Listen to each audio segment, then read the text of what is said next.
This video is brought to you by Squarespace, the best all-in-one platform for all of your website building needs. Hey guys, it's Celestia, and I've discussed a lot of controversial and unpopular art styles on this channel. There's just something really interesting to me about figuring out what it is about them that prompts such strong opinions about something as inoffensive and innocuous as art, taking something that's generally pretty neutral and turning it into something contentious and divisive. But aside from AI-generated images, which I hesitate to even say have a style, no art style I've ever discussed while examining that phenomenon has ever received such consistent, widespread hate over such a long period of time as this one. You wouldn't think something so simple could elicit so much rage. With its bright, limited color palettes, very simplified and flat human characters with exaggerated proportions like tiny heads and ridiculously long, bendy limbs, and no facial features, it's really just a type of minimalism. And yet, unlike most minimalistic styles, it sparks instantaneous hatred in most of those who see it on sight. Even people who would normally fight tooth and nail over things like whether or not digital art is real art, or anime art is trash, almost always agree that one style they feel exactly the same about is this one, and they find common ground in absolutely despising it. But why? Some argue that it's because the style has become so widely used by big tech companies that it's become synonymous with the word corporate, leading those who see it to immediately write it off as nothing more than empty, soulless slop designed to sell a product rather than art expressing creativity. But lots of art styles have been historically associated with advertising and corporations, and none of them have faced this hostile of a response, so it can't just be that. Others argue that it's because of its simplicity. It's so bland and uninteresting that there's no visual appeal or uniqueness to any of it, and constantly seeing a style everywhere that has little to no aesthetic value to you is eventually going to drive your feelings towards it from distaste to hatred, if only because you're just that sick of seeing it. But minimalist art as a whole has faced similar criticisms for a long time, and while that is an opinion that some hold towards minimalism as a whole, even those who dislike it are mostly content to say, "It's not my thing," dismiss it, and move on. Its simplicity alone doesn't elicit the kind of hatred and rage that this style does, so it can't just be that either. So what is it? Why has this gradually become what might be the world's most singularly hated art style? What is it about it that we find so unforgivably egregious? Well, that's exactly what I aim to find out in today's video, or at least theorize about, if nothing else, because I can't help but want to after so long spent seeing so many people share feral levels of anger towards it. But before we get into those theories on this infamously ignominious art style, let me first take a moment to thank today's sponsor, Squarespace. Squarespace is a website building and hosting platform that regular viewers of the channel know very well by now, because I've been very vocal about the fact that I think they're the best one out there for a very long time now. It's gotten to the point that not only have commenters outright told me that it's just not a Duchess Celestia video if it doesn't start with me gushing about Squarespace, but others have started shipping us with varying degrees of seriousness, and with the highest degree of seriousness, so do I. I built my portfolio on Squarespace long before I started working with them, and that process was so simple, smooth, and stress-free that I was pretty much immediately sold on them as the best option out there for any artist looking to do the same. Portfolios, though, are just the tip of the iceberg when it comes to what you can build on Squarespace. Their massive, versatile library of templates include options that are perfectly suited for every type or category of site that you could possibly need, whether that's a portfolio like mine, an online store, a landing page, or this expertly crafted collection of reaction images that you're seeing now. And with the power to customize absolutely every aspect of your site with ease, each template can be easily edited to suit your individual needs so that you can make any of them your own. With features that help you maximize your site's functionality and visual design tools that make establishing valuable brand recognition easy, there's really no limit to what you can make. And the Squarespace Commerce platform makes it just as easy to turn your site into an online store, since it lets you do everything from manage your inventory, take sales, and even to print shipping labels. Payments are just as easy for your customers to make as they are for you to receive, too, since Squarespace offers all of the most popular payment methods like Klarna, ACH Direct Debit, Apple Pay, Afterpay, and ClearPay, as well as the option to send individualized invoices to specific clients. Whether you're an artist in need of a portfolio, an entrepreneur building an online store, a creator setting up an interactive blog, or a small business owner making a landing page, Squarespace is the place to do it. And you can find out yourself by going to squarespace.com to get your own free trial today. And once you've built the perfect site that you're ready to launch, you can get 10% off your first purchase of a website or domain by going to squarespace.com/DuchessCelestia, linked in the description. Thank you so much to Squarespace for sponsoring today's video, and please go check them out. Alright, now, before I start unpacking the many problems with this infamous art style,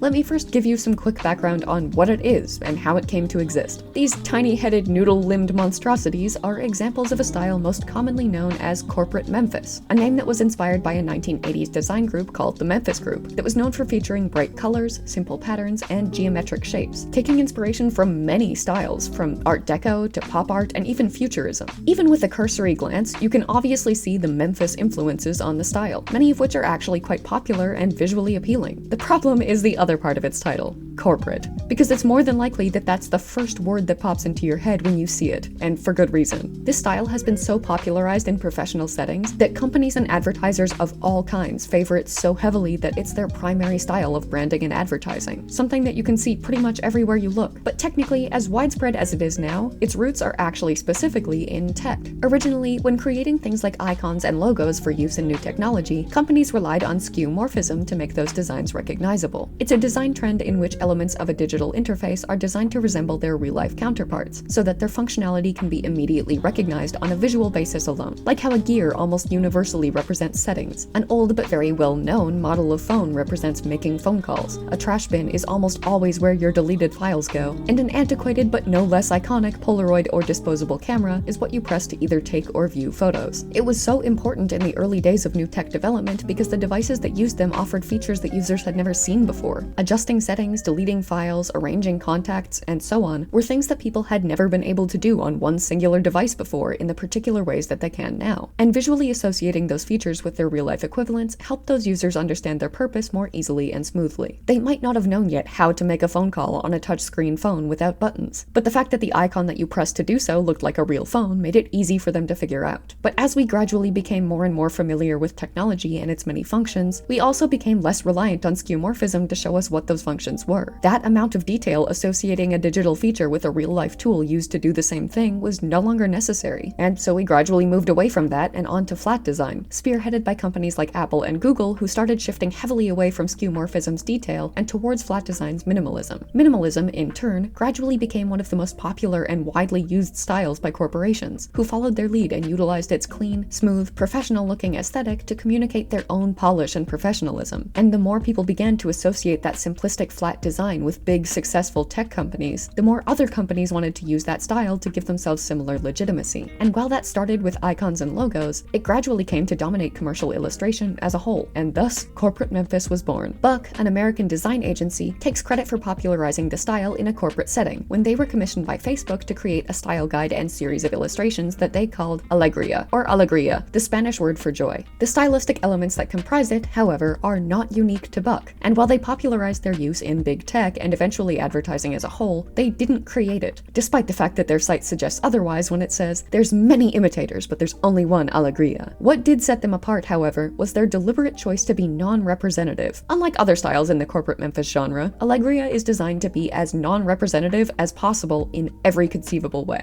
In their own words, "We designed and built a scalable system rooted in flat, minimal, geometric shapes. The figures are abstracted. Oversized limbs and non-representational skin colors help them instantly achieve a universal feel. The oversized limbs and proportions are intended to stop us from perceiving characters as having certain body types. The blue and purple skin is intended to stop us from perceiving them as being certain races. And every single element is tailored to make sure that we as viewers can imagine ourselves as those characters because they have no features that we identify with and therefore none that we don't. They're supposed to be universal, illustrations that could be used in any setting or location without alienating anyone who viewed them." One article I read, linked in the description, likens these illustrations to what French anthropologist Marc Auger calls non-places, physical spaces that are defined solely by their functionality, because the purpose that they serve is the only value that they offer, and nothing culturally, individually significant needs to be present. Everyone, regardless of identity, culture, personality, and so on, uses them in exactly the same way, so they contain no elements that cater to any form of individuality. He cites places like airports, hotel rooms, train stations, supermarkets, highways, and fast food courts as examples. Places everyone uses the same way, where they perform the same same automatic, nondescript tasks without any meaningful significance regardless of who they are or why they're there. They're anonymous, featureless. Their purpose is functionality, so they're built to achieve that and that alone. Corporate Memphis, as that article posits, is the non-place of art styles. Illustration that isn't supposed to be individual or unique or culturally or creatively significant because it's not supposed to connect with anyone on a deeper level. It's supposed to serve its functional purpose of selling them something or informing them of a message. This image isn't supposed to artistically resonate with you or appear unique or memorable. It's supposed to visually communicate that it's a generic DoorDash driver as quickly and effectively as possible with as little detail as it can get away with. But despite its lack of character, there's no shortage of real selling points that have earned Corporate Memphis its popularity amongst companies and advertisers. Hell, some are because of that lack of character. Functionality, as I've mentioned, is one of them, and maybe even the biggest one. Most companies require their promotional images to be scalable. They need to be able to make them larger and smaller without any loss of quality, so that they can serve a multitude of different purposes in different settings and on different devices. So rather than seeking raster art, what most of us use, which is composed of a set number of differently colored pixels, they seek vector art, which is not composed of pixels that can't scale well, but rather mathematical formulas made of geometric shapes, lines, and curves. Because the shapes that form vector art are made up of a series of formulas, they can be scaled to any size without any loss of quality. But because it's limited to just those shapes, it's a lot more difficult to incorporate more detail than they allow. Therefore, styles like Corporate Memphis are perfectly suited to the vector art that most companies are looking for. It's made of simple shapes without shading or blending or much detail at all, which makes it cheaper and faster to produce at a large scale than more intricate styles of vector illustration. Another selling point is its versatility. They want graphics in a style that won't go out of fashion, and the more detailed the illustration, the more likely it is that it will appear dated within a year or two because popular design trends have shifted. Very minimalistic styles have too little detail to ever really go out of fashion, effectively providing companies with timeless advertising material that they won't have to remake to match current trends. And in those ways, I can understand their reasoning. I think it devalues art and creativity, but I expect that from companies that devalue pretty much anything that doesn't immediately make them money. It's the other selling point that I find less justifiable. It's perfect for manipulating us. There's a reason that Buck deliberately used the word non-representative to describe Alegria art. The characters created in that style are supposed to look like humans so that their presence can humanize the company they're promoting, but not look too much like any human with any individual trait so as to not be relatable to anyone without those traits. They want us to see ourselves in the happy, idyllic characters and settings that they want us to associate with them, so that we subsequently feel more trusting and fond towards them because on some level, they're humans just like us. They're people. They care. We can trust them. Like how we're encouraged to forget that ChatGPT is destroying the environment and the economy because it can call you dude and talk like it's your pal. And in the process of making characters that absolutely anyone can relate to, the Corporate Memphis style effectively and intentionally erases any sense of individuality from the human beings it depicts. It's non-representative so that it can represent everyone, but it can only do so by really representing no one. Unless there's some blue-skinned, noodle-armed, tiny-headed person out there that I'm excluding. Enjoy your representation, I guess. And that brings us to the first reason that Corporate Memphis has become so universally hated. Because of the manipulative motivation behind its popularization, the very elements that define the style itself on a purely visual level are problematic in a multitude of ways. Yes, there are some people that just hate it because they don't like how those elements look. That's the majority of the subreddit dedicated to hating it. But more often than not, people don't just hate it because its popularity alone has amplified their existing distaste for it. They hate it because it's only popular in the first place because it contains absolutely no elements that are individual or unique enough to possibly be unpopular. The companies utilizing the Corporate Memphis style, as I said, do so to humanize themselves and make us view them as harmless and safe, especially as a way to subtly distract us from a lot of not at all safe or harmless business practices that aren't nearly as cute or happy as these weird little tiny-headed people with noodle limbs would have you believe. But for these illustrations to make them seem harmless, they themselves have to be harmless too. They can't risk offending or alienating absolutely anyone, so they can't include absolutely any features that anybody couldn't have regardless of gender, identity, or race. The characters have to be so inoffensive that they end up being soulless and dehumanized, with no expressions that we might not relate to or features that we might not share. There's a reason the style is also known as globo-homo. It sounds like us gays are finally taking over on a global, worldwide scale, but tragically, it's actually just short for globalized homogenization. It is, at its core, deliberately and unapologetically anti-individuality. Each character is supposed to be a blank slate on which we should envision ourselves. But they've made that blank slate so blank that it no longer possesses anything that makes its characters feel human. They're inexpressive and uninspired so that we can relate to them, but they're so inexpressive and uninspired that they end up being too robotic for us to even want to do so. Its implications on diversity and inclusivity are similarly concerning, because Corporate Memphis is deliberately designed to make companies seem inclusive without them actually needing to be. If the characters have no definitive race, gender, or body type, then the company can never be criticized for not being inclusive towards any race, gender, or body type. Because how can you exclude just one group of people if you're excluding everyone? It's literally excluding everyone so that it doesn't have to include anyone. It's the opposite of inclusivity, designed to be a substitute for it. So companies that use it can make us think that they're progressive and woke, with what's effectively just performative, empty, deceptive marketing. But beyond the style's visual elements themselves, as I said in the beginning, a lot of people hate corporate Memphis solely because it's, well, corporate. The companies that popularized it and are most notoriously associated with it are not companies that we tend to think highly of. Most of them are monopolistic and exploitative, driven solely by the pursuit of profit, no matter the human cost that has on us down here at the bottom of the capitalistic food chain. We see this style and the first word we think is corporate. And corporate these days may as well be a synonym for dishonest, corrupt, selfish, and shady. And while I also said at the beginning that it's not the only art style to be associated with corporate commercialism, I think the difference here is that it's so clear upon looking at it that every single aspect that comprises it is there exclusively to serve a corporate purpose. Even the other styles that have been tainted by similarly corporate associations have had unique elements that were there for the sole purpose of being unique and visually appealing. Creativity took the back seat, sure, but it was still in the car. With corporate Memphis, we can look at it and immediately see that there is really no part of it that's there for any purpose beyond functionality alone. And if that functionality is to tell a story, the lack of anything else can be forgiven by most. Look at SCP Explained, a YouTube channel that uses very similarly simple graphics that lack any real character beyond their ability to communicate who's who and what's happening. But they're presented to entertain us and tell us an interesting story. The motive behind that functionality is still creative, even if the style through which it's shared isn't. That's not the case for corporate Memphis. The functionality motivating every single design choice comprising it is deceptive, self-serving, and in my opinion, malicious. The characters are just human enough for us to feel like the company is too, manipulating us to trust them and overlook the corruption and exploitation that so many of their businesses are built on. Their features are just nondescript enough to give the illusion of inclusivity, trying to make us think that whoever we are, they represent and care about us, just so that they can get away with representing and caring about no one. It's worse than other quote-unquote corporate art styles, because there is nothing within it that is anything other than corporate. It's like a default font. You can use the Tutti Frutti font like I do in my thumbnails because it's cute. Then you enjoy pissing off people who hate the fact that it mixes upper and lowercase letters together. In doing so, you both serve the functional purpose of communicating words and contributing at least vaguely to a uniquely aesthetically appealing appearance. Or you can use Arial and you're just communicating words. Corporate Memphis is just communicating words, and those words aren't good. Ultimately, while the two biggest reasons that people hate the corporate Memphis style are, in my opinion, its extreme simplicity and its association with big tech and similarly shady companies, I don't think either alone is what's led to the almost universal hatred that it's faced. Art can be minimalistic and still be unique. It can have soul, feeling, and meaning. Art can be corporate and still individual, with elements solely present because of their artistic value, untainted by consumerism. Corporate Memphis isn't the world's most despised art style because it's minimalistic. It's because the reasons that they chose minimalism are so inherently and obviously manipulative. It's not hated just because it's corporate, but because corporate is all it is. And in that way, I think it's genuinely earned the title of the world's most hated art style. Thank you for watching, and I hope you enjoyed today's video. Special thank you as always to channel members Joseph Solomon, TC Pratt, Zelda Deverak 42, Haruki Saluzzo, Kinga James, CP Lil Thing, Art of Amethyst Fable, Extinction Animation, Andy the Hedgehog, Kai the Memer, Jazz, and Mad Girls Arts, as well as patrons Batman, Kyle Lowe, Blue Swanson, Cora Fear, Jamisha Walker, Alengshi, Kim Yen, Crazy Asar, Gen Tong, Grace Nick Xavier, Blah Mage, TC Pratt, Finn, Celine Merriman, Ash, Eldritchia, The Stray Dog, Ulura, Greg Noble, Decagon, Jenny Chan, Catbus, Mac, Lucy Yamajiki, Selena Bibi, Pryday, Totally Shogun, Insomniac Sleep Schedule, Wing Tang Wong, Marie Greer, Potato, and Jazz, and I'll see you in the next one.